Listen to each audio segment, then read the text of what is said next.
Just a few weeks ago, I felt like the luckiest guy alive. Not spiritually, but practically.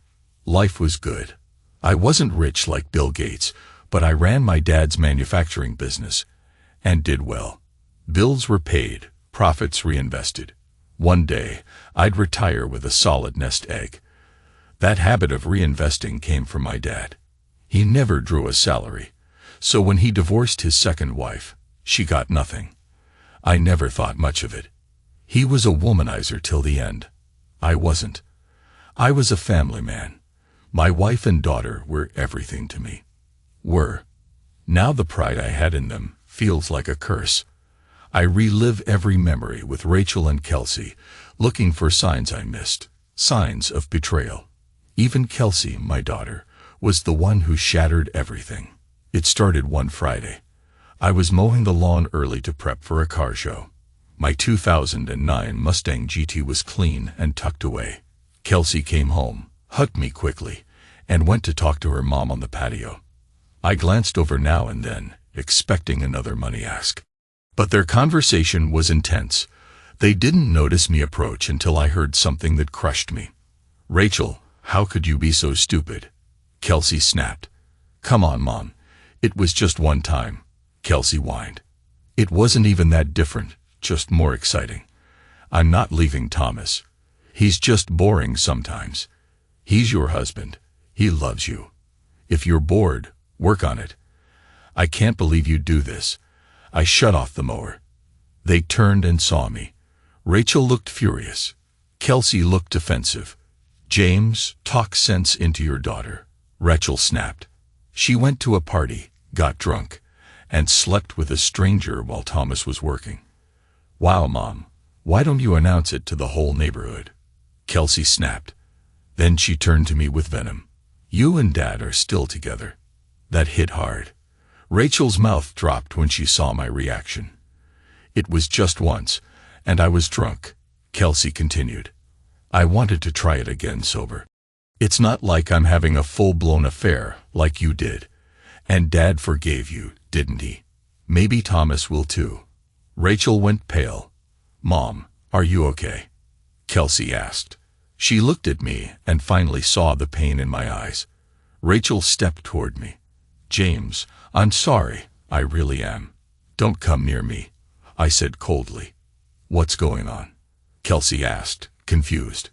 And she looked at me, eyes wide. "You didn't know." "She told me you did." I turned to Kelsey, locking eyes with her. "Burn this image into your memory," I said, "because that's exactly how Thomas will look when he finds out. And you need to tell him. Tonight." Her face tightened. "Dad, if it's going to hurt him like this, I can't tell him." "Then you'll lose him," I warned.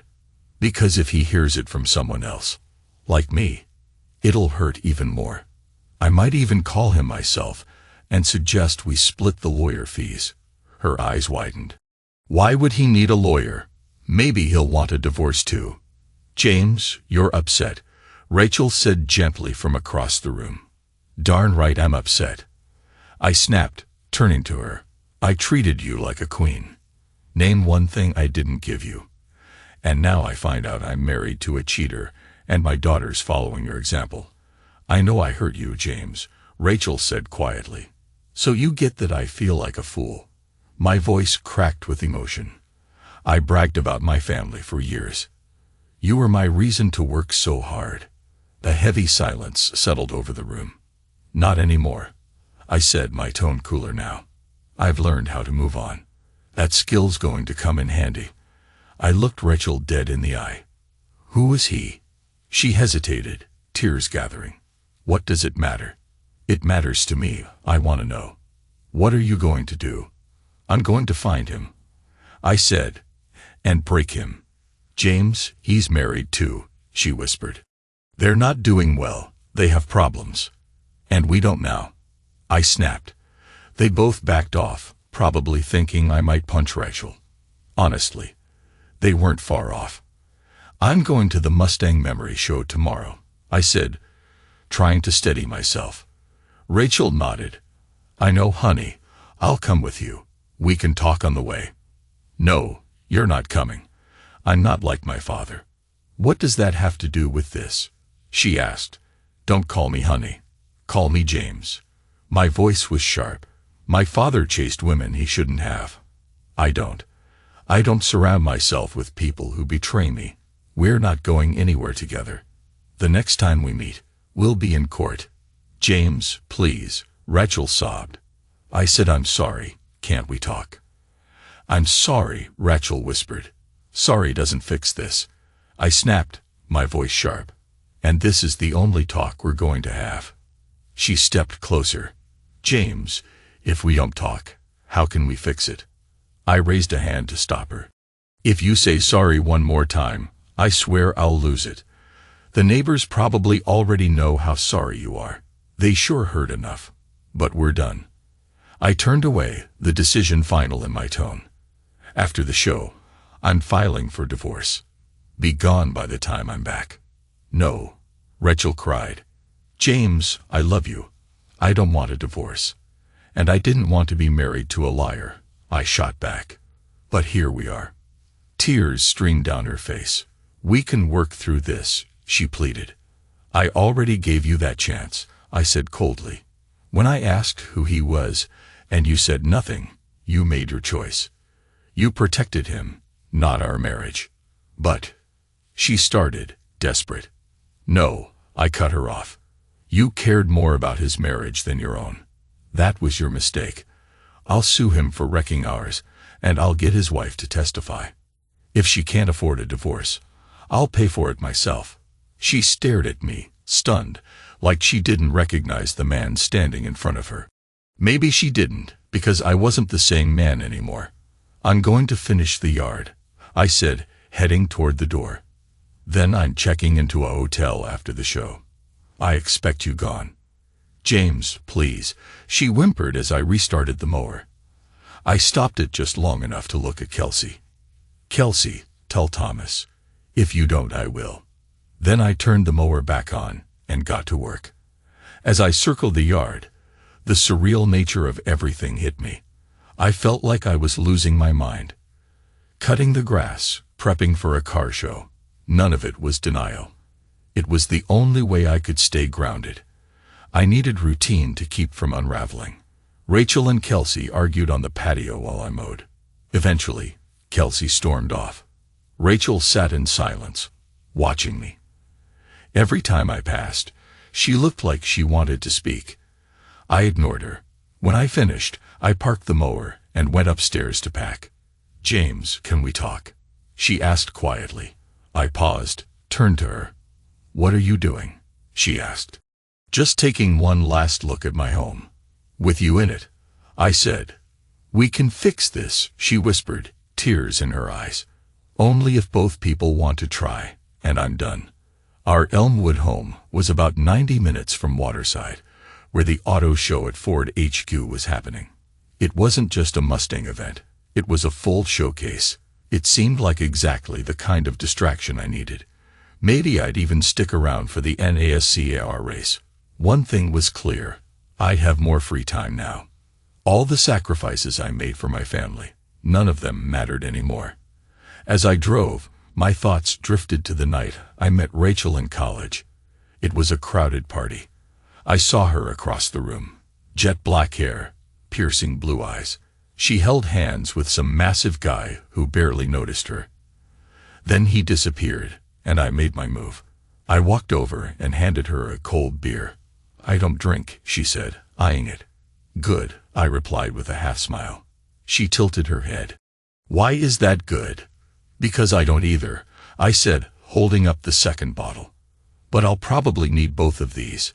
She gave me a curious look, then broke into a bright, disarming smile. If you don't drink, why bring two? To calm my nerves, she laughed softly. What could you possibly be nervous about?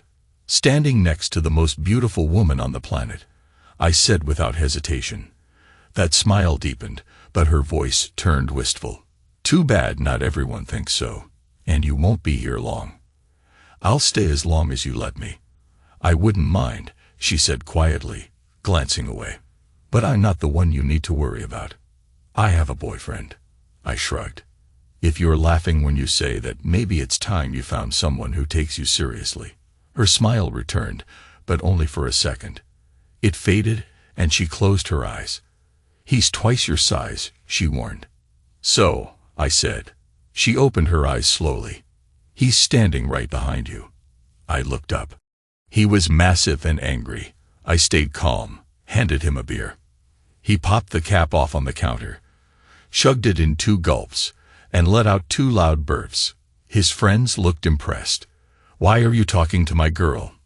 he asked, stepping closer. "You know that's rude, right?" I said. "This is a party." "What, I brought you a beer. Maybe go grab one for me too." He paused, mumbled, "Sorry," and wandered off. "See, yeah," he grunted at Rachel. She smiled at me. I handed her the second bottle. "If he can't find one, give him this." After that night, we spent more time together. Rachel was sweet, loyal, stunning, and completely wasted on Clay. He was a slow, bulky lineman with dreams of going pro. Girls clung to him for the spotlight. He never turned them down. Once, I watched him sneak off with a heavy-set blonde while Rachel waited inside. Despite being sharp, Rachel took easy classes, had no major, no plan. One night she called me. Clay was probably off with another girl. "You must think I'm pathetic," she said, "talking to you night after night, knowing Clay's cheating." "I don't think you're stupid," I said. "Some choices confuse me, but I don't mind Clay cheating. It gives me more time with you." "Why? I thought we were just friends." "That's the problem. I want more. I'm hoping the more time we spend together, the more obvious it'll be. I'm the better choice." She went quiet, then changed the topic. "Besides Clay, what else about me surprises you?" "Your classes. You're smart, but you're not pushing yourself." She smiled. "I don't want a career. I just want to be a great wife and mom." I stared. "If that's the goal, why are you here? Why not take classes that actually help with that?" Rachel shrugged, arms crossed loosely. "Clay's plan was always to go pro," she said, "but to stay on the team, he had to stay in school. So I took the same classes to help him out. I wrote his papers. He aced those. He bombed the tests, of course, but the teachers chalked it up to test anxiety. They gave him makeup work. He scraped by." I raised an eyebrow. "So the plan was, he makes it to the NFL, you get married, live rich and happy ever after." "Exactly," she said bitterly. "He starts cheating. First with the cleaning lady, then the neighbors, then teachers." "Rachel, come on," I said gently. "He'll stop once we're married," she muttered. But even she didn't sound convinced. "You deserve better," I told her, voice low. Our eyes locked. Then she kissed me. Not a quick or confused kiss. Deep, real, electric. But before I could react, she pulled away fast. "No," she said, breath shaky. "You need someone who actually sees you, James," I said. "Someone who wouldn't drop you the moment a blonde batted her lashes. Someone who stays. That person's right here." Her voice cracked as she tried to lighten the moment. "So you like dark-haired girls, huh?" "This isn't about intimacy," I said firmly. "I never crossed the line." She looked at me, confused. "Then what is this? Why are you always around?" "If you want me gone," I said quietly, "just say so." She didn't say a word. My tone softened. "I'm here because I love you. I have since the moment I saw you at that party. I know it's hopeless, just like you and Clay. But love makes you believe in impossible things." Her voice barely rose above a whisper. "Like what?" I hesitated. "Never mind. I've had enough for one night." I turned to go, but she called out, "James, you'll see me tomorrow, right?" "That's the thing about love," I said with a faint smile. "You keep coming back even when it hurts." And just like that, 2 years passed. I stayed loyal to someone engaged to another man. I missed out on real chances. I wasn't unattractive. I just wasn't interested in anyone else. No one was Rachel Petoskey. Eventually, things started to shift. That Christmas, she gave me cologne, told me to wear it for her. Could have smelled like garbage. I still would have worn it every day. On the last day of the school year, she reached for my hand, holding it tightly as the final bell echoed in the distance. "Don't wear it for other girls," Rachel whispered, eyes fixed on the bracelet she'd given me. "I won't," I said softly, my heart already aching at the thought of goodbye. Her voice wavered. "I'm going to miss you so much." "It's only 3 months," I said, trying to sound steady. "I'll be working with my family, saving up. So when fall comes, when you're back waiting for Clay, we can do more." She shook her head, blinking back tears. 3 months feels too long. I squeezed her hand. "It'll fly by." "Darn it, James," she said, voice breaking. "I think I love you too. Why does life have to be so hard?" She burst into tears, pressed something into my hand and ran. I stood frozen. She loves me. When I looked down, it was a folded note. Her number and one simple message. "Call me." And I did. Back then, long-distance calls weren't cheap. I probably spent a quarter of my summer paycheck calling Brighton. Turns out I talked to her more than Clay did, and he lived next door. When I got back to campus that fall, I wasn't expecting what happened next. I had barely finished unpacking when a loud knock rattled my door. I opened it, and there stood Clay, blocking the doorway like a human brick wall. "Where have you been?" he demanded. "Whatever you think I did, I didn't," I said, hands up. "I just got here." "That's the problem," he muttered. "I've been here 3 days and haven't had a moment to myself. I need you to do what you did last year." I raised an eyebrow. "And what exactly was that?" "You know, hang out with Rachel while I'm busy," he said casually. "Keeps other guys off her. Lets me focus on training. Once we're married, football's gonna be my only glory. I owe you, man. When I sign my multi-million-dollar NBA contract, I'll cut you in." I stared at him. "Right, because I'm your boyfriend." He didn't get it, just turned and started to walk off. I couldn't help myself. "Hey, Clay," I called after him. "The NBA is basketball. You play football. That's the NFL." He stopped, turned, frowning. "Which one's the car thing?" "NHL." "Right." "Nope."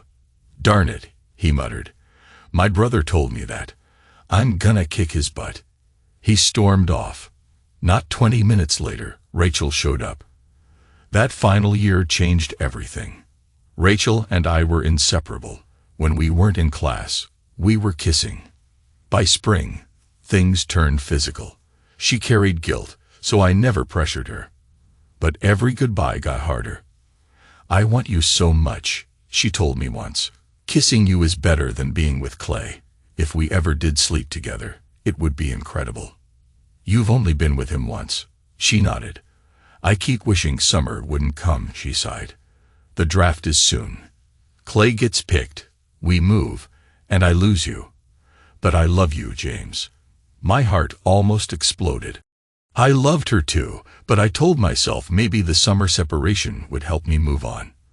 Then came the twist. Clay didn't get drafted.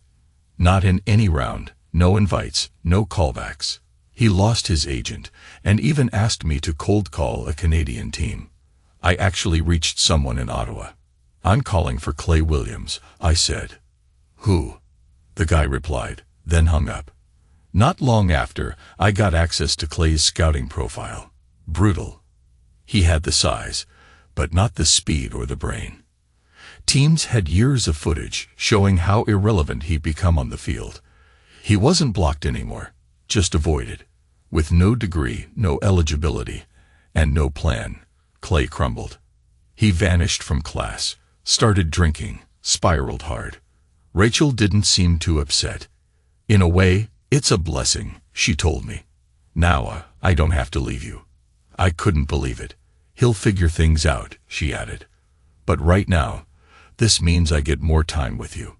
From the beginning, she'd been a dream I thought I'd never touch. Even after she said she loved me, I didn't believe it fully. Now it was real. But love, I knew, only means something if you're willing to fight for it. Don't look at me like that, you idiot, she said. I told you I love you too, but I also love him. I didn't think it was possible to love two people. But I swear, I do. I was speechless. I'm still marrying Clay, she whispered. Because that's what everyone expects. It feels like if I don't, my whole world falls apart. She didn't sound sure at all. Over the last 2 years, she'd spent far more time with me. Clay was barely around, always distracted or cheating. I convinced myself that if I stayed patient, she'd choose me. Truth was, I never intended to let her go. I loved her too much. But when you love someone that deeply, you don't force them. You just want them happy. So I didn't push. I listened. I hoped. Deep down, I dreamed of a life with her. One where I gave her everything she ever wanted. But I left it up to fate, rolled the dice, and somehow I got lucky. It didn't happen overnight. It was slow, painful. The first shift came when they decided not to move back to Brighton. Clay didn't want to return as a failure. They stayed in Illinois. He tried to find work, but wasn't good at anything outside football. He flamed out at every job, still clinging to dreams of a second chance. NFL, CFL, arena leagues, nothing. Meanwhile, he kept eating like he was in training, without actually training. Within 8 months, he looked like a marshmallow. The one upside: I got to see Rachel whenever I wanted. She never directly said Clay was failing, but she told me she loved me every single day. The first sign things were falling apart came when Rachel told me she started waiting tables, and it was harder than she thought. They needed her paycheck just to cover rent. Then one afternoon at work, I got a panicked call from her. She was sobbing, begging me to pick her up. I'd never been to their apartment, but it was only about an hour away. By then I'd been running the family business for 3 months. Before that, I'd taken a job outside the company after college, something my family didn't take well. I wanted to prove myself independently. My older brother, Peter, became a teacher, and my younger brother, Daniel, was a writer.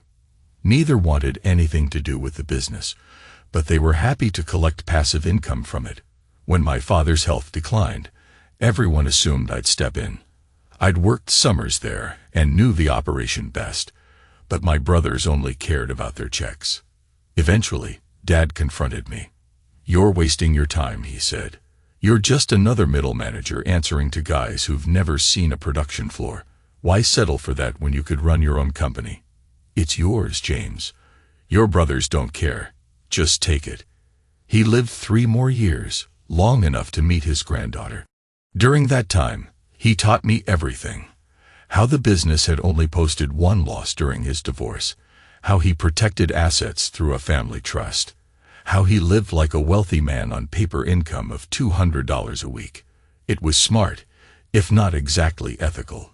He swore no woman would ever take a dime from him again. But nothing prepared me for Rachel's apartment. It was in terrible shape. I didn't even want to park my new Mustang nearby. She was outside on a bench, crying, suitcase at her feet. When she saw me, she ran to the car. Then Clay stuck his head out the window. "Take her, she's worthless. Just wanted to live off me anyway. If you want a woman who only shows up when she needs something, go ahead. She's all yours." He slammed the window. I never saw him again.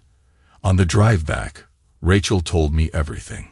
She had worked 2 double shifts in 24 hours and came home to find Clay in bed with a heavy-set blonde.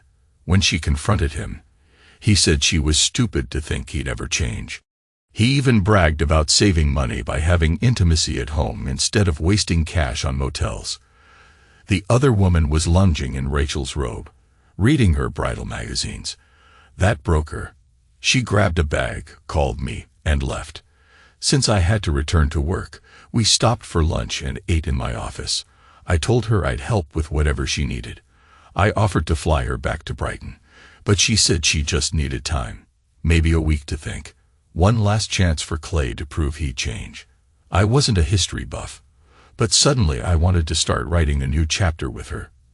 That afternoon, I handed Rachel my credit card and had my assistant take her shopping. I moved her into my guest room. She never left. It felt natural, like we were never apart.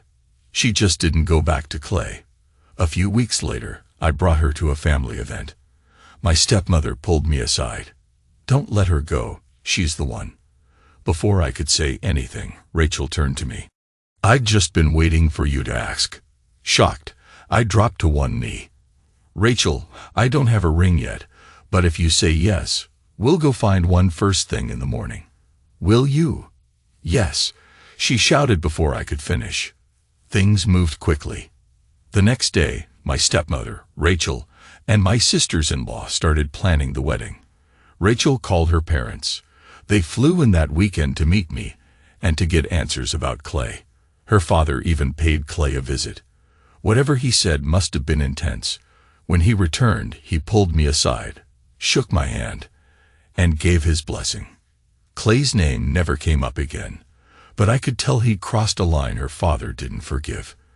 For over 25 years, I truly believed I'd kept my promise. I thought I'd made Rachel the happiest woman alive. Clearly, I was wrong. The drive to Waterside was a blur. My Mustang practically flew down the highway. I kept checking the speedometer and easing off the gas. I found a motel near Millstone, checked in, and set the alarm for 8 a.m., but at 7, my phone rang. "Hello," I croaked. "You sound as bad as I feel," Rachel said. "Have you calmed down enough to talk?" "I don't want to talk," I said flatly. "I gave you everything. Never said no. I loved you enough to try building a perfect life. And we had one," she said quickly. "James, we were together nearly 30 years. That counts for something. We can fix this. I was the happiest woman alive. Can't we just go back?" "No," I said, "because it was built on a lie. I heard you and Kelsey yesterday. That wasn't some mistake. It was a long emotional affair. So while I gave everything to you, you were giving yourself to someone else." "That's not. But that's how it feels," I cut in. "Like getting punched by the one person you trust most." "James, please." "No. The only thing left to say is what I already told you. Pack your stuff. Be gone before I get home." "You throw away 30 years over this," she cried.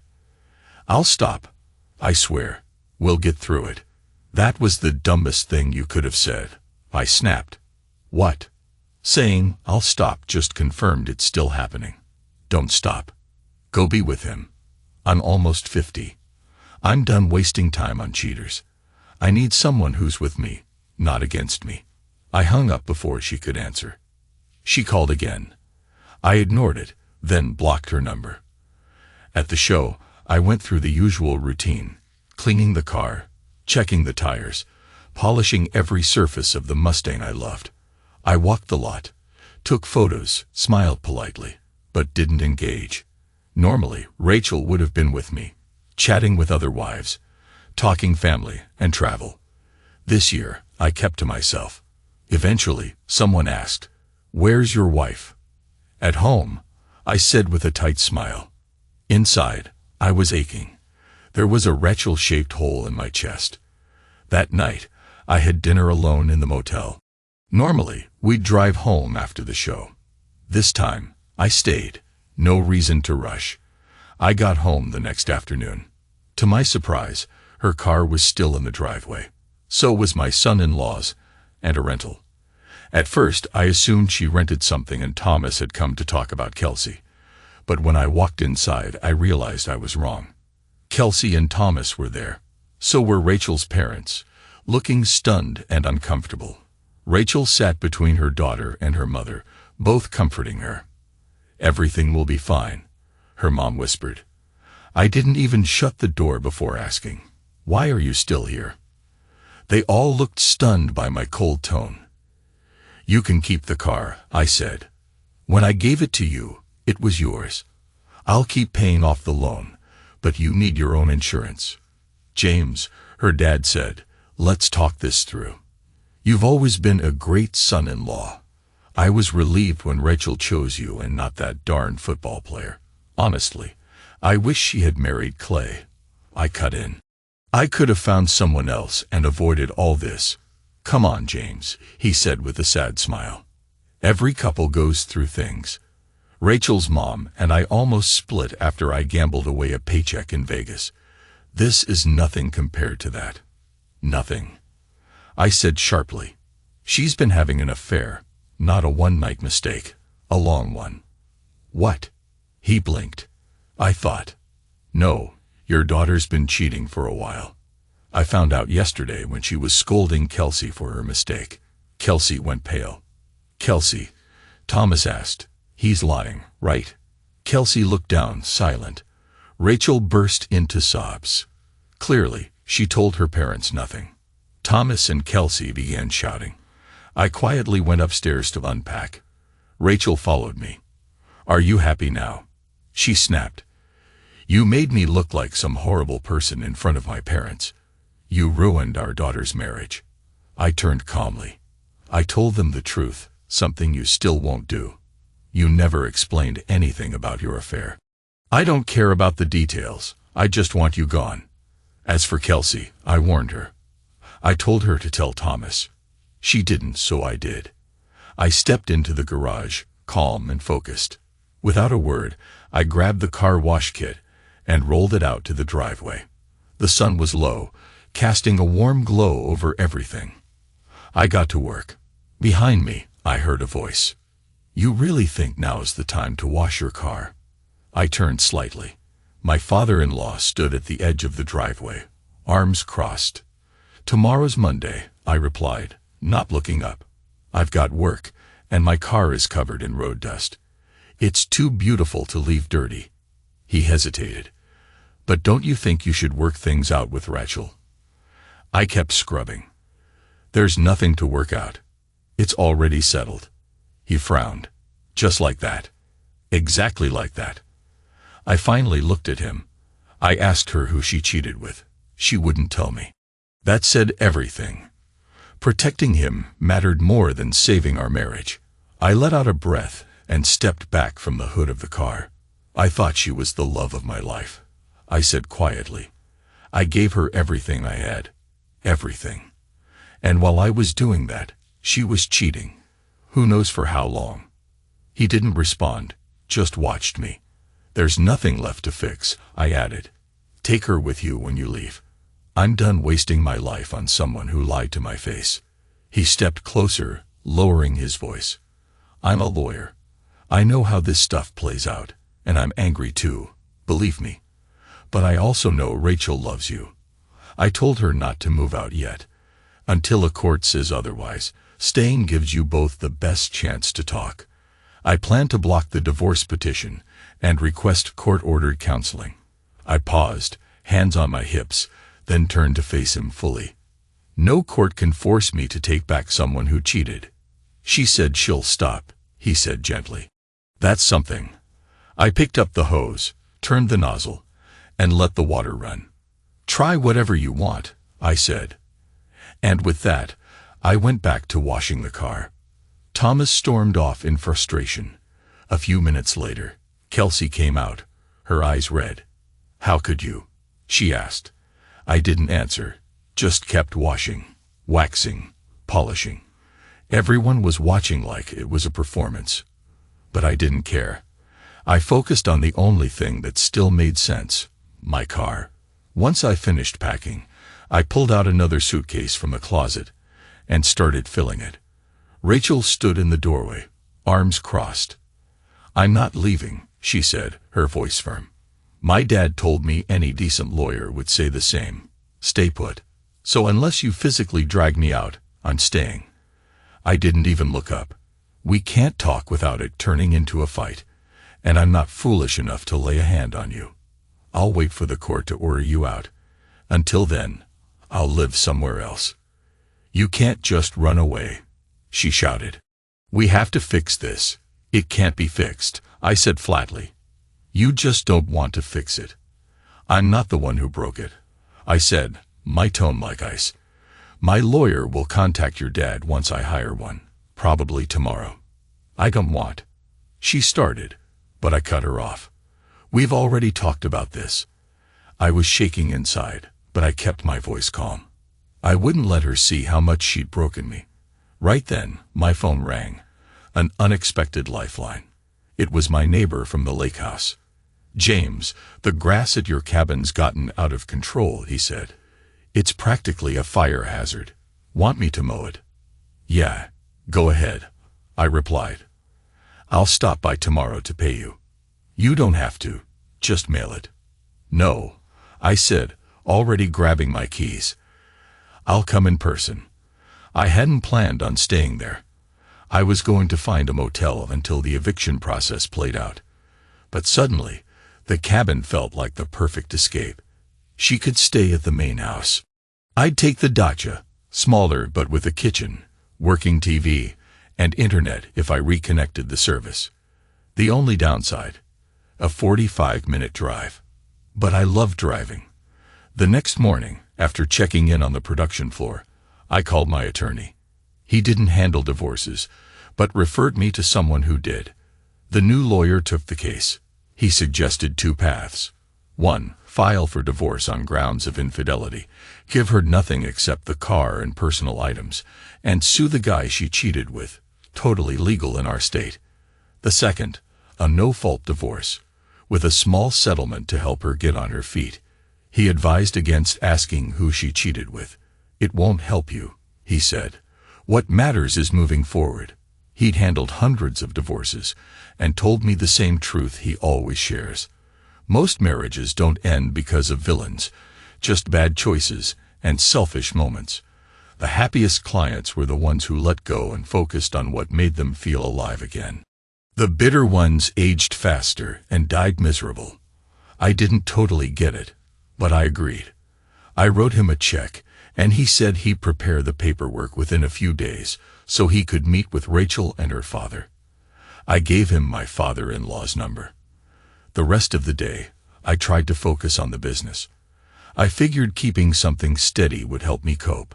It didn't. Just before lunch, my secretary buzzed my office. "You've got a phone call," she said. Sylvia had been with me since I took over the company. She usually blocked Rachel's calls, so I figured I should clue her in soon. Assuming it was a client, I picked up the phone. "James Benton," I answered curtly. "Rachel Benton," she replied, matching my tone with forced lightness, trying to talk some sense into her husband. "Did you really call just to ask if I'd hired a lawyer?" "Rachel, I can't believe you went that far," she said, her voice rising. "Yes, I did," I said flatly. "That's what people do when they're getting divorced. Your dad already filled me in on your plan, refusing to leave the house, dragging it into court, pushing for counseling. He laid it all out. Listen, sweetie, this is—" "Don't call me that," I snapped. "Save the pet names for the man you slept with." There was a pause, then quietly, she said, "I only stayed in the house so we could talk. Dad and I thought if we gave it time, you'd calm down. When I found out, I said the only thing I asked was who he was, and you said nothing. I let the silence hang before continuing. You protected him over our marriage. So I hope he's worth it, because when this is over, you'll be out, and you're not getting anything more than what the law requires." Her voice cracked. "You can't mean that. I'll tell you everything. Just ask." "I don't care anymore," I said, steel in my voice. "My lawyer told me it's time to move on, and he's right. I'm ready for a clean slate. That's what I want too." She rushed out. "A fresh start. We can work through this." "You don't get it," I said firmly.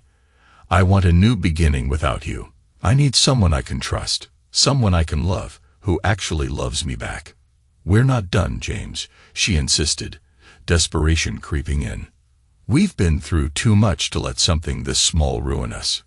We have a child." "Goodbye, Rachel," I said, and hung up.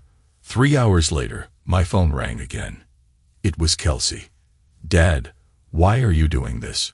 she asked quietly. "Doesn't Mom deserve better after all these years?" "Kelsey," I said, trying to stay calm, "when someone cheats on their spouse for years, they don't deserve better. They deserve consequences. I never mistreated your mom. I loved her from the start. I was loyal. If anyone deserves better, it's me." She went silent. I pressed gently. "Let me ask you something. If you found out I'd been cheating on your mom for years, sleeping with secretaries or clients, whose side would you be on?" "Probably Mom's," she admitted. "But I'd still want you two to stay together. No kid wants their parents to split up." "Then why aren't you on my side now?" "I didn't cheat." There was a pause.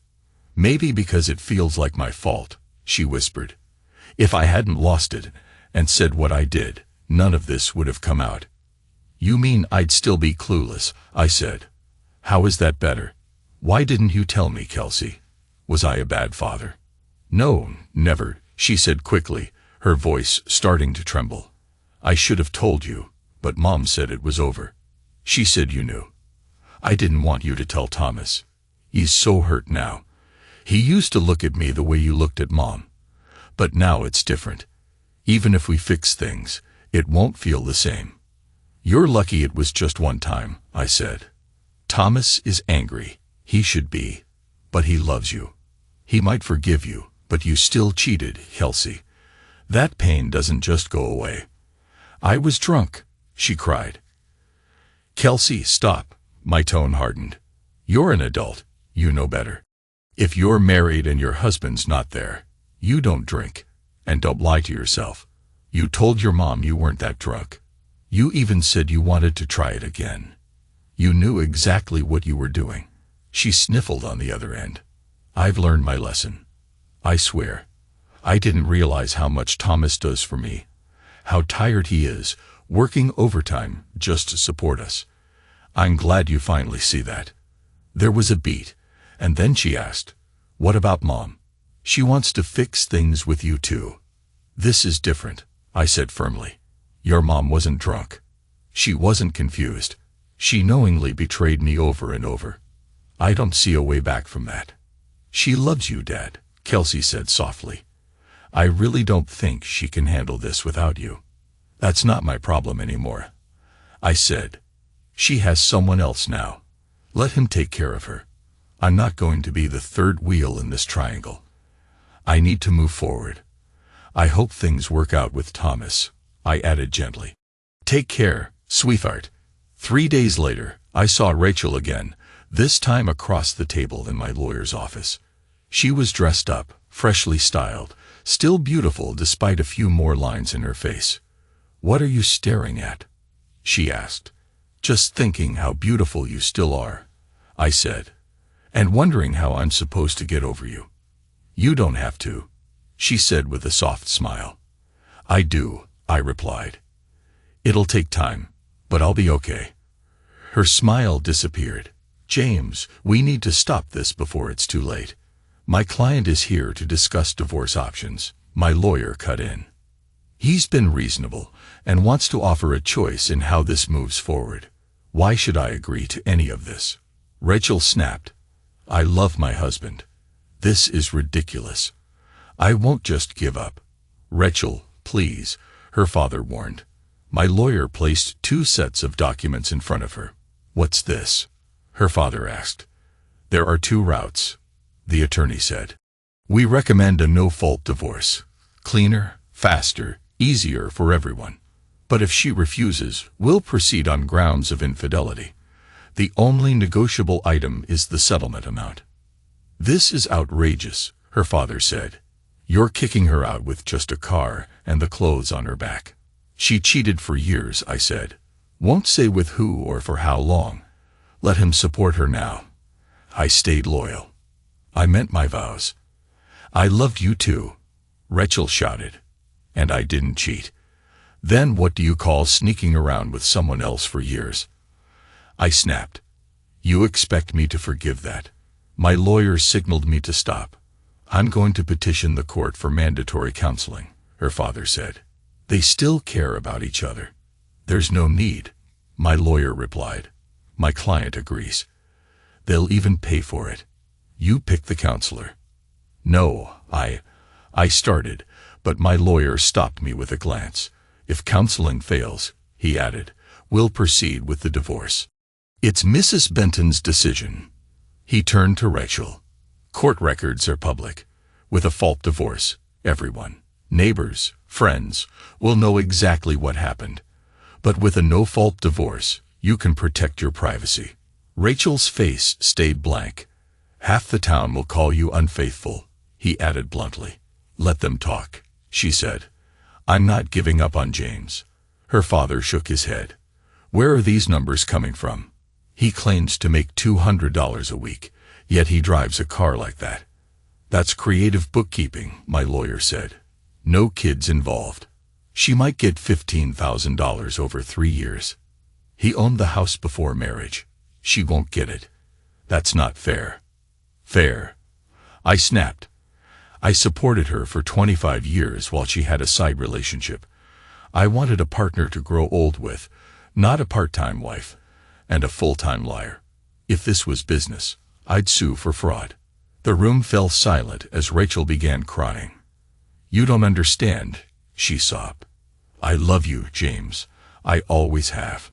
We can grow old together. I wanted that, I said, but not with a third person in the picture. We're getting nowhere, my lawyer said. If Mrs. Benton doesn't settle after counseling, we file for infidelity. You have 3 days to name a therapist. Can I just tell him who it is? Rachel asked. We'll only speak during sessions, I replied. No private talks. You could stay at the house during therapy, she said. Separate rooms. It's still your home. I'm not risking anything. We're in legal territory now, and I've already made other arrangements. You really walking away? She asked through tears. You won't even try to fix it. We have a child. You already broke it, I said. I'm just trying to rebuild what's left of my life. Less than an hour later, I got a call. Rachel and her father had found a therapist. My lawyer had already vetted her. When I arrived, the therapist greeted us warmly. She was a large woman with oversized glasses and a calm presence. Let's set up our chairs, she said. Anywhere that allows for open conversation. I picked a seat. Rachel pulled hers right next to mine. I glanced at her. The therapist raised an eyebrow. Interesting, she said. What is? I've read your file. I know Rachel was the one who cheated. Most people in your position would pull their chair away when their spouse gets close. You didn't. I'm still figuring out why. My goal here is simple, she said. No matter the outcome, I want you both to leave in a better place. Mrs. Benton, let's begin with you. Why are you here? To stop the divorce. I want to save our marriage. And you, Mr. Benton? I'm here to speed it up, I replied. She looked surprised. My lawyer knew they'd demand therapy, I explained. If we waited for a court order, it would have taken 6 weeks just to get a ruling. Then months of sessions. By agreeing up front, I cut 3 months off the process. I get my divorce faster. So you've already decided it's over? The therapist asked. It is. Mr. Benton, why did your marriage fail? My wife cheated. I'm done being married to someone who betrayed me. Mrs. Benton, you agree? The therapist asked. No, Rachel said firmly. He doesn't understand. I still love him. I want our marriage. He doesn't understand. I snapped. Because you never told me anything. I don't know how or when it started. I don't even know who the guy is or what I supposedly did to deserve this. I gave you everything. And you were the best husband anyone could ask for, she cried. It didn't start. It just never ended. I owed him. And, wait, never ended. I shot up, knocking my chair over. It's clay, isn't it? Rachel broke down in tears, her shoulders shaking as she sat on the edge of the therapist's couch. The therapist leaned forward, her voice gentle. Rachel, take a breath. Let's. But I was already standing, heading for the door. Mr. Benton, where are you going? She called after me. I paused, hand on the doorknob. I don't need this anymore, I said calmly. You're paid in full. The therapist stood up, concern in her eyes. What do you mean exactly? I turned slightly, just enough to speak over my shoulder. When I first met Rachel, she was still tangled up with a guy who cheated on her constantly. What I didn't realize was that she never really let him go. We didn't sleep together before marriage, not once, but apparently, she never stopped sleeping with him. Rachel let out a strangled sob, but I didn't stop. They go back longer than she and I ever did. Fine. The only thing I truly regret is supporting her for all these years, believing she'd been honest with me. The therapist's voice was quieter now. What happens now? I'm getting a DNA test for Kelsey, I said. She doesn't act like me, never really has. If Clay turns out to be her father, I'll sue him for every dollar I spent raising her. And if everything between Rachel and me was built on lies, I'll pursue an annulment for fraud. Rachel married me under false pretenses. I opened the door, glancing back one final time. They may owe me hundreds of thousands. Either way, I'm done. I left without looking back. At my lawyer's office, I told him everything. He got right to work. 2 days later, my life exploded. I became both famous and hated. My father-in-law was furious, my mother-in-law heartbroken, Kelsey devastated. Clay called, threatening me. Some stranger even asked to meet. Then Rachel's father barged into my office. "Darn it, James, what happened to you?" "I fell in love," I said, "and got betrayed." "Let it go," he said. "Rachel's in the hospital." "Do I care?" I replied. "She cheated on me for 25 years. She was never truly mine. And you're asking if I feel bad." "I get it," he said, sighing. "But Kelsey is your daughter." He sat down slowly, glancing around the room. "Got anything to drink?" he asked. I shook my head. "No." "Right," he said with a faint smile. "You don't drink. Always respected that about you." I gave him a look. "I didn't think you ever really liked me." "Come on," he said, leaning forward. "When I first met you, I was just surprised. Everyone figured Rachel would end up with Clay. But once I saw what kind of man Clay really was, I was relieved she married you instead. You made her happy. I saw it. And if I'd known she was still seeing him, I would have shut it down." He looked me straight in the eye. "No matter what happened," he said quietly, "she loves you. And Kelsey is your daughter." I didn't respond. "You don't need a DNA test, James," he added. "Clay's too dumb to be her father." I let out a quiet chuckle. "It doesn't matter," I said. "I raised her, I gave her my values, and I can't erase the love I felt for her since the day she was born. But if Clay is her biological father, then he owes me, period." I paused for a moment, then looked back at him.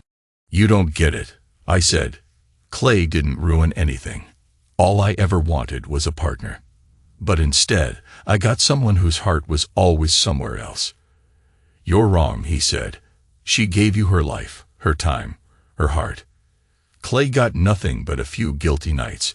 You got everything real. Even if it was just once or twice." I said softly, "It still wasn't right." "I know," he nodded. "But life's messy. It's not just black and white. It's every color in between. Just think about it. Meanwhile, your wife's in the hospital. Doesn't she at least deserve a visit?" That evening, as I walked to my car, Kelsey was already there, sitting in the passenger seat, crying. "So I'm not your daughter," she whispered. "I'll take the test. But I've never even met that guy. How could you think I belong to him?" Before I could respond, Kelsey threw her arms around me, sobbing. "You'll always be my girl," I said, holding her tight. "This has nothing to do with you. It's about making that man pay." "Dad, how much do you think he's going to pay?" she asked, pulling back.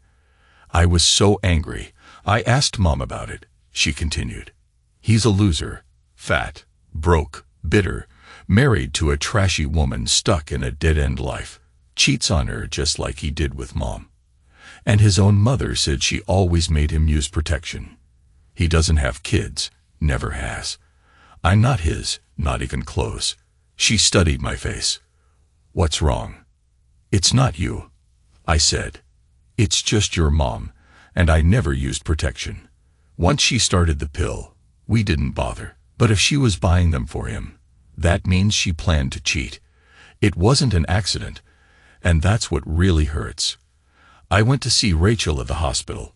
She was hooked up to monitors and IVs, but awake. Her eyes met mine the moment I stepped through the door, flushed with emotion, then hardening into anger. "You here to kick me while I'm down?" she said coldly. "Your dad asked me to stop by," I replied. "But I can leave." I stayed anyway, taking a seat on the edge of the bed. "What happened?" I asked. "When you left, I had a severe panic attack. They thought it was a heart attack at first. My blood pressure was through the roof." She hesitated, then went on, quieter. "I've only ever loved 2 men, she said. "I know you think I'm terrible, but I've only ever been with 2 people. If that makes me one, I must be awful at it." She wiped at her eyes. "I didn't cheat to hurt you. It wasn't some big plan. It just happened. When I met you, I was still with Clay. You knew that, but you kept showing up. You made me feel like I mattered again." Her voice cracked. "Eventually, I realized I loved you too. But I never completely stopped loving him. Our lives were already planned out before you came along. And suddenly, you were the other man. Even before we slept together, it felt like cheating on Clay." She looked down at the blanket, fingers twisting in the fabric. "You could have had me any time," she whispered. "I would have said yes, but you didn't. You waited because you were too kind." I didn't say anything. "Things with Clay kept getting worse," she continued. "He was cheating. We were broke. I hated that life. But when I called you, you came, like always. You made me feel like a princess." Her eyes shimmered with tears. "I never lied to you, James. I loved you, I still do. I wanted everything. Marriage, kids, growing old together." Then her tone shifted, defensive, wounded. "And don't look at me like that. You're still my husband. I can call you whatever I want." She tried to smile. It faded just as fast. "I had our whole wedding planned. Then Clay called, said he was sorry, that he was broken after not going pro, that he needed help, that I owed him one last chance." She looked away. "I told him about you. He got angry and hung up. A few days later, he called again, calmer. Said I gave you a chance, so I should give him one too. And I did. We started talking, eventually, sleeping together. I closed my eyes. I didn't do it because I wanted to. I did it out of guilt. He made me feel like I used him, like I owed him. And part of me believed it." She wiped her eyes again. "You gave me money. I bought that dress, showed it to you. But I gave the rest to him. Rent, groceries. He depended on it. He made me feel like everything that went wrong was my fault." Her voice grew smaller. "So I stayed. I figured once or twice a month wasn't so bad. It wasn't like what we had, it was just a cost. For every 10 times I made love to you, I owed him one. Most of the time, I just lay there thinking about what to buy at the store." She took a breath, shaky and thin. "Usually I saw him while you were at work. I'd meet him, then go shopping. I love you, James. I love you with everything in me, but a part of me wasn't ready to let him go." She looked up at me, eyes hollow. "Now you know everything." I turned and walked out. Rachel screamed after me, begging me to stay, but I didn't look back. 25 years is a long time, but I still remembered the area near that crumbling apartment. I drove around until I spotted him. Clay, slumped on a porch step, barely recognizable. He was bloated, limping, unshaven, missing teeth, dragging an oxygen tank. I got out and called his name. He looked up, eyes foggy with recognition. A woman beside him looked puzzled. "How's our girl?" he asked, grinning through the gaps in his teeth. I rushed him. One punch to the gut dropped him. His oxygen tube popped free, and he gasped for air. I kicked him hard and repeatedly. He couldn't scream, just moan and wheeze. Then everything went black.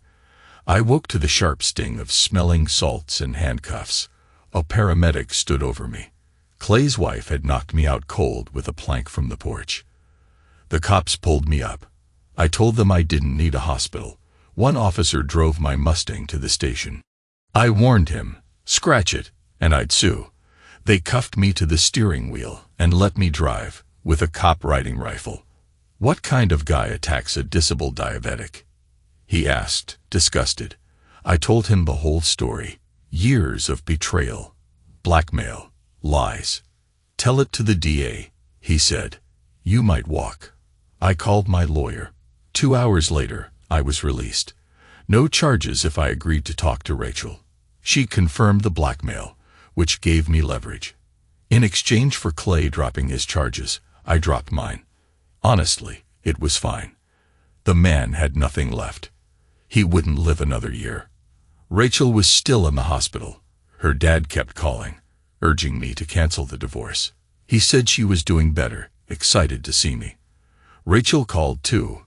"Can you come back? Don't wait a week." I finally went. She looked radiant, just like the girl I met decades ago.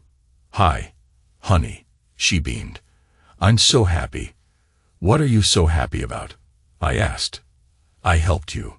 Clay's no threat now, and Kelsey, she's yours. Like Maury would say, you are the father. Everything's going to be fine." "I'd love to believe that," I said. "Yes, you helped, but only after I agreed to talk. Rachel, I gave you everything for 25 years, and the one time I needed help, you made it conditional. That's not love." She stayed quiet. "And about Clay, he's still a threat, because you never let go. You still haven't said the one thing that matters, that it's over." She blinked, stunned. "You've never looked me in the eye and said it's completely over." Her mouth dropped open. "And Kelsey, I always knew she was mine. I needed to scare her straight. She got my self-awareness and your ability to justify anything." Rachel began crying. "You helped me more than you know," I said. "When you repeated your story for the DA, it became part of the public record. Now I can file for annulment. Fraud. The marriage was based on a lie. You've got some time before court. You might want to start packing." Her heart monitor spiked. I glanced at it once. "Take care, Rachel," I said, and walked out. 3 weeks later, I leaned on the railing of a massive cruise ship. The open ocean made my stomach lurch. Not fear, just a healthy respect for things that can eliminate you. I had a week left on my 2-week Caribbean trip. The morning breeze had me pull a hoodie over my Dream Cruise t-shirt featuring a GT 500. My phone buzzed, a local number. Then I remembered, it was already midday back home. My brothers had a habit of calling nonstop during the workday. Rachel was blocked. My lawyer only called once a day. I felt a tug on my sleeve. I turned. No one. Then a voice behind me. "That's rude." I turned again. A tiny woman stood barely up to my chest. I'm 5'10". She couldn't have been more than 4'11". Curls the color of flame, freckles across her nose, and vivid green eyes. "You gonna jump?" she asked casually. "Heck no," I said. "Why would you even ask that?" "Well, if you were, I wanted your shirt," she said matter-of-factly. No judgment. "I've considered jumping myself." "That's the worst way to go," I replied. "It's like hitting concrete. Then you freeze. Then you drown." "Thanks for the pep talk," she smirked. "If I spiral again, I'll find a better option." "What would make you depressed?" I asked, genuinely curious. "What do you mean, me?" she said, narrowing her eyes. "If you're about to make a short joke, don't." "Didn't say a word about height," I said carefully. "Then what?" "You just seem bright, spirited, quite nice." "That's all I get." She laughed. "I was afraid of saying too much. Didn't want you biting my head off." "So is this a conversation now?" she asked. "Because if it is, you've got 2 choices. "Come inside and have breakfast with me, or give me the shirt. I'm freezing." I smiled and offered my hand. She took it, small, warm, and full of something I hadn't felt in a long time. As soon as we stepped inside, we found a small restaurant and ordered breakfast. She extended her hand again. "Emily Anderson." "James Benton," I said, shaking it. Over pancakes and coffee, we swapped stories. She'd married her high school sweetheart and spent 18 years with him, until she came home to find him in bed with her cousin. Turns out he resented her height, their inability to have kids, and had fathered 2 children with her cousin. She divorced him and gave them her blessing to start a new life. The cruise ticket had been his prize in a radio contest. He gave it to her, and she used it to get away, unsure where life was taking her, but desperate to feel free again. When I shared my story, she stared at me, stunned. "Wow, what a mess," she said. By the time we finished eating, the sun was high. "What are you doing today?" I asked. "Probably catching a movie," she smiled. "You?" "I was thinking we could stay on deck for a while. I know we just met, but I really enjoy talking to you. I like your spark." "I like you too, James," she said. "But just a heads up, I'm a redhead. I don't tan, I burn." "Then let's find something indoors. I don't want to wait until sundown." She smiled, and just like that, I was hooked. The rest of the cruise, we were inseparable, except when we slept. We talked about everything. I half-jokingly offered her a job. But what I remember most was our last day. That's when we kissed. I knew it was wrong. I was still technically married, but it felt so right. Her lips were soft and tasted like cherries. The kiss deepened fast. Her arms locked around my neck, legs around my waist. "Bed," she growled between kisses. "I don't screw the rules, just live." So we did. We spent the whole day in my cabin. Later, after a nap, she curled up beside me, holding me close. That night, we dressed, had dinner, and walked the deck in silence, sharing everything with just a glance. "I've never done this before," she said. "You're a fast learner." I smiled. She playfully punched my arm. "I was married 18 years, genius. I meant I've never felt so alive like that. I felt wanted, strong, like I mattered." "Sounds like goodbye," I said quietly. "It's not," she replied. "But I've been stuck in a small Greenway town with a man who never truly saw me. I want to travel. I want more. That's what I've always wanted." My heart sank. She had lifted me out of despair in just a week, only to walk away. She raised her chin, waiting for a goodbye kiss. A tear ran down her cheek, and I froze. Was I really this weak? Was I about to lose myself to a stranger again? Was I destined to fall for every spark of affection? She didn't wait. She kissed me again, deep and unapologetic. I wrapped my arms around her, pulling her close. "Easy, cowboy," she whispered. "We're not going back to bed yet, but you'll get another chance." She silenced me with a kiss. "I'm bad at goodbyes. Don't look for me in the morning, just remember me. And live." She walked to the closet, grabbed the t-shirt I gave her.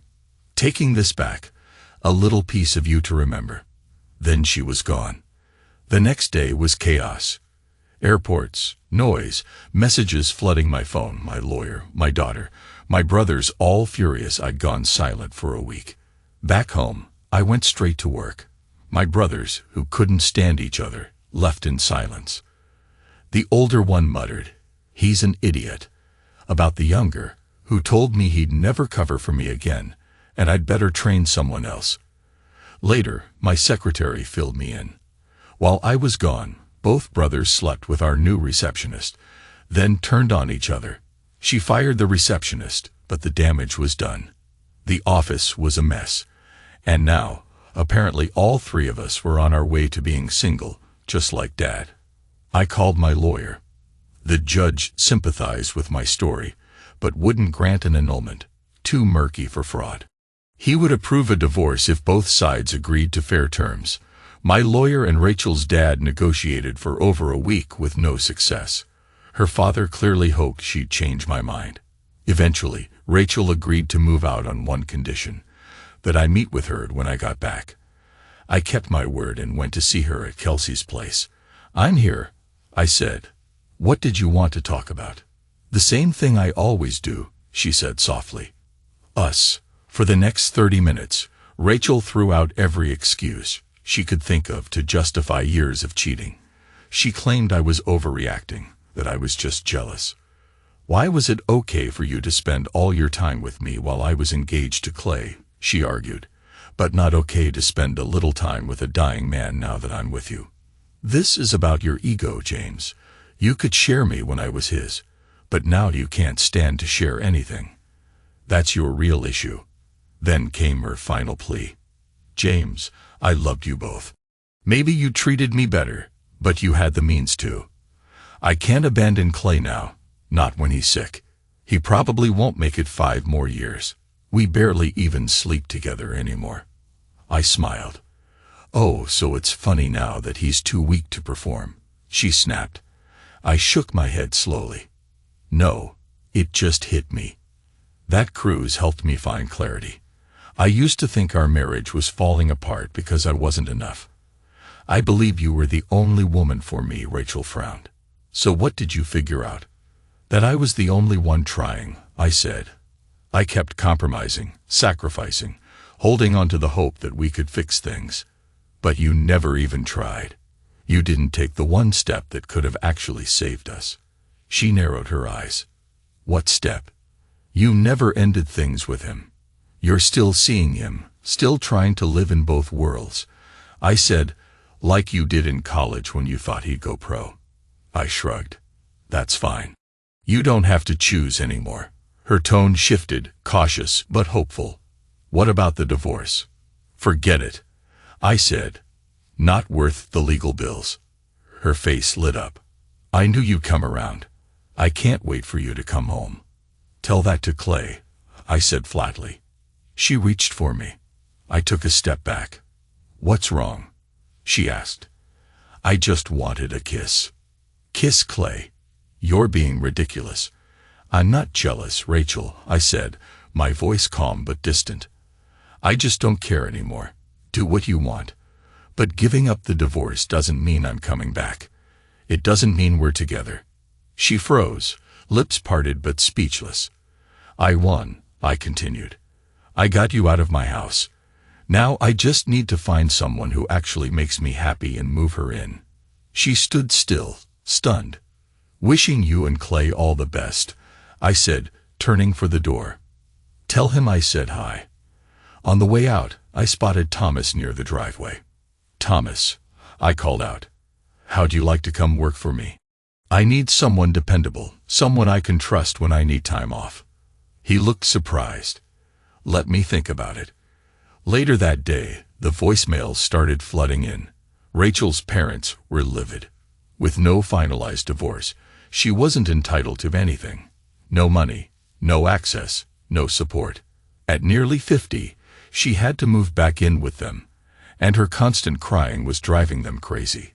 Clay was furious too. Rachel's financial support had vanished. She left a string of messages from Kelsey's phone. Hers had been cut off. Her credit cards were declined, the house locks were changed, and she finally understood the worst part of what I told her. I'd been talking about someone else. In the days that followed, I focused on work, got production back on track. I avoided places I might run into Rachel. I wanted peace. It was Saturday evening. I was out front washing my Mustang when she showed up. No, not Rachel.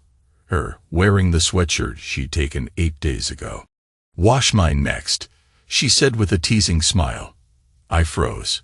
"You? How did you?" "You told me your whole life story," she said, stepping closer. "Your business name, the town. It wasn't hard to find. You never mentioned the Mustang, though." "You didn't say much either," I replied. "Why do you think I wanted the t-shirt?" She grinned. I smiled back, unsure. "So, why are you here?"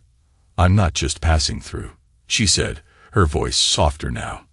I'm staying. I thought I wanted to see the world. So did I.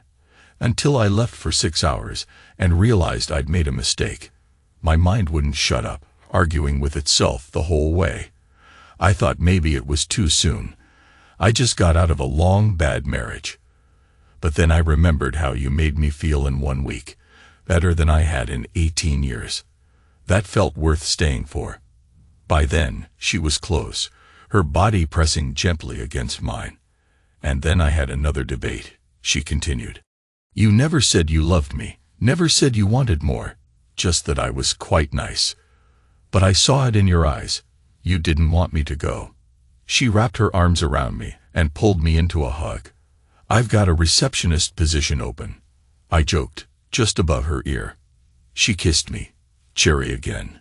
You can't have me behind a desk, I whispered. Why not? She asked, eyes dancing. If I looked at you all day, I'd never get anything done. Well, then I guess I should leave again, she teased. If you try that, we'll have a problem. I warned playfully. I don't do problems, she murmured, holding me tighter. I need to tell you something, I said. I already know. No, Emily, this is important. She looked up, her expression shifting to something serious. I'm serious about you too. I just didn't realize it until I left. I called off the divorce, I said quietly. Her eyes widened. She stepped back slightly and sat on the damp hood of my car. After everything she did to you, the judge wouldn't consider fraud. He said he'd approve the divorce if we settled financially, but fighting her in court just wasn't worth it anymore. Then just write her a check, she said. Life's too short. Exactly. I nodded and told her about Rachel's legal games, how I'd walked away from the fight, from the house, from all of it. So she doesn't live with you anymore? Emily asked. No, I said. You do now. Her voice softened. Are you doing this because you still have feelings for her? I forgot about her the moment I met you. Emily smiled, and that was all she needed. That's all I needed to hear, she said. From that moment on, Emily and I picked up where we left off on the ship and never looked back. She even dropped by the factory when she missed me, which was often. My secretary adored her immediately. Thomas, who'd accepted the job, liked her too.